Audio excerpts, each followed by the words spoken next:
നമസ്കാരം. റാഫ്റ്റോ ക്രിക്കറ്റിലേക്ക് അവർക്കും സ്വാഗതം. ICC T20 വേൾഡ് കപ്പിൽ നാളെ ഇന്ത്യയും പാകിസ്ഥാനും തമ്മിൽ ഏറ്റുമുട്ടുകയാണല്ലോ. ഏഷ്യ കപ്പിൽ നമ്മൾ കണ്ടതാണ്, രണ്ട് ടീമുകൾ തമ്മിൽ പലവട്ടം ഏറ്റുമുട്ടിയപ്പോഴും പരസ്പരം കൈകൊടുത്തില്ല. അത് വലിയ വിവാദമായി മാറിയിട്ടുണ്ടായിരുന്നു. ഇത്തവണ വേൾഡ് കപ്പാണ്. വേൾഡ് കപ്പ് മത്സരത്തിൽ ഇരു ടീമുകൾ തമ്മിൽ ഏറ്റുമുട്ടുമ്പോൾ ഹാൻഡ് ഷേക്ക് ഉണ്ടാകുമോ? ചോദ്യം ഇന്ത്യൻ നായകൻ സൂര്യകുമാർ യാദവിനോടാണ്. ഇന്ന് പ്രീ മാച്ച് പ്രസ് കോൺഫറൻസിൽ അദ്ദേഹം മാധ്യമങ്ങളെ കണ്ടപ്പോഴാണ് ചോദ്യം. അദ്ദേഹത്തിൻ്റെ മറുപടി വളരെ രസകരമായിരുന്നു.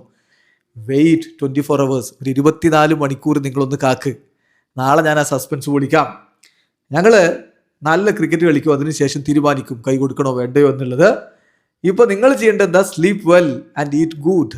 നന്നായിട്ടൊന്ന് ഉറങ്ങിക്കോ, നന്നായി ഭക്ഷണം കഴിച്ച് ഉറങ്ങിക്കോ, എന്നിട്ടൊരു 24 മണിക്കൂർ കാത്തിരിക്കെ, അപ്പം അറിയാം എന്നാണ് അദ്ദേഹം പറയുന്നത്. അതായത് നാളെ അറിയാം. അദ്ദേഹം ആ സസ്പെൻസ് അതുപോലെ വെക്കുകയാണ്. അതേസമയം പാകിസ്ഥാനെതിരെയാണ് കളി. ഇപ്പോൾ പാകിസ്ഥാൻ കളിക്കുമോ ഇല്ലയോ ഇങ്ങനെയൊക്കെയുള്ള ചർച്ചകളും കാര്യങ്ങളൊക്കെ ഉണ്ടായിരുന്നല്ലോ. അപ്പോൾ അതിനെക്കുറിച്ച് അദ്ദേഹം പറയുന്നുണ്ട്, ഞങ്ങൾ എല്ലാ കളികൾക്ക് വേണ്ടിയിട്ടും നന്നായി പ്രിപ്പയർ ചെയ്തിട്ട് തന്നെയാണ് വരുന്നത്. അവർ flights were booked for this game. നേരത്തെ തന്നെ ഈ കളിക്ക് വേണ്ടിയിട്ട് ഫ്ലൈറ്റൊക്കെ ബുക്ക് ചെയ്തിരുന്നതാണ്. ഞങ്ങൾ പ്രിപ്പറേഷനിൽ മാത്രം ഫോക്കസ് ചെയ്ത് മുന്നോട്ട് പോയതാണ്. മറ്റ് വാർത്തകളിലും ചർച്ചകളിലൊന്നും ഞങ്ങൾ ശ്രദ്ധ കേന്ദ്രീകരിച്ചിട്ടില്ല.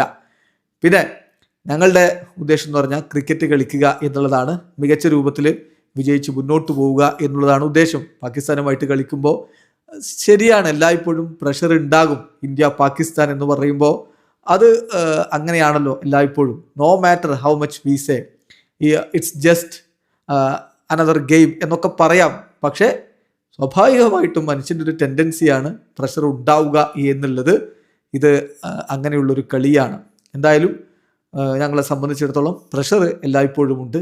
അത് നന്നായിട്ട് ഹാൻഡിൽ ചെയ്യുക എന്നുള്ളതാണ് ഇമ്പോർട്ടൻ്റ് ആയിട്ടുള്ള കാര്യം. എന്നെ സംബന്ധിച്ചിടത്തോളം ഞങ്ങൾ മികച്ചൊരു ബൗളിംഗ് യൂണിറ്റ് ഞങ്ങൾക്കുണ്ട്. അത് വെച്ച് നന്നായിട്ട് പ്ലാൻ ചെയ്യുക. എല്ലാ മത്സരങ്ങളിലും നമ്മൾ ഡിഫറെൻ്റ് അപ്രോച്ചാണ് വേണ്ടത്. So there is no set plan. തീർച്ചയായിട്ടും ഞങ്ങൾ മികച്ച രൂപത്തിൽ കളിക്കാൻ തന്നെയാണ് ഉദ്ദേശിക്കുന്നത് എന്നുകൂടി അദ്ദേഹം പറയുന്നു.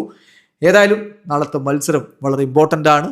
എന്നു പറഞ്ഞാൽ രണ്ട് ടീമും സൂപ്പർ 8ലേക്കൊക്കെ കടക്കും. പക്ഷേ ഈ പറയുന്ന ഒരുപാട് ഹൈപ്പും പൊളിറ്റിക്കൽ ഡ്രാമാസും ഒക്കെ കണ്ടതിന് ശേഷം വരുന്ന ഒരു കളിയായതുകൊണ്ട് വളരെ ഇമ്പോർട്ടൻ്റ് ആണ്. കളി നടക്കുമോ എന്നുള്ളതാണ് ഇനി കണ്ടറിയേണ്ടത്. മഴയ്ക്കുള്ള എല്ലാ സാധ്യതകളുമുണ്ട്. അത് പ്രഡിക്റ്റഡ് ആണ് എന്ന് മാത്രമല്ല, ഇന്നിപ്പോൾ ഇന്ത്യയുടെ ട്രെയിനിങ് കഴിഞ്ഞതിന് ശേഷം അവിടെ പ്രേമദാസ സ്റ്റേഡിയത്തിൽ മഴ പെയ്യുകയാണ്. കവറൊക്കെ ഇട്ട് ഗ്രൗണ്ടും പിച്ചും ഒക്കെ മൂടിയിട്ടിരിക്കുന്ന ഒരു സ്ഥിതിയാണ് റൈറ്റ് നൗ ഉള്ളത്. വീഡിയോ അവസാനിക്കുന്നു. ക്രിക്കറ്റ് ലോകത്തെ കൂടുതൽ വിശേഷങ്ങളുമായി റാഫ്റ്റോക്സ് എത്താം.